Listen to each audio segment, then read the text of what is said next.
আমরা অন্ধের মতো সাহাবীদের মতো নবীরে ভালোবাসতে চাই, ঠিক কিনা বলেন? কোন ফতুয়াবাজি আমিন বলেন, আমিন।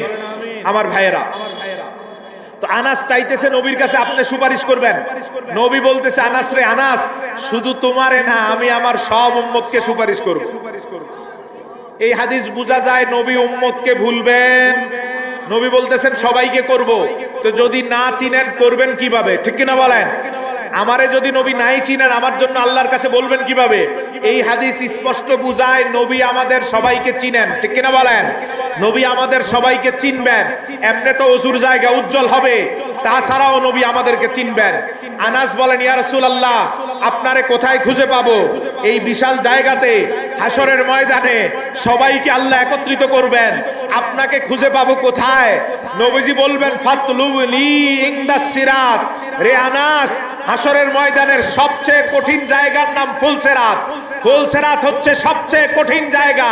ওই কঠিন জায়গাতে তোমরা দেখবা আমি নবী তোমাদের জন্য দাঁড়িয়ে আছি। তাকবীর দাও, সাউন্ড কই, এটা দাও। নারে তাকবীর, নারে রিসালাত, আকাশের আগমন। নারে তাকবীর, নারে রিসালাত, আকাশের আগমন।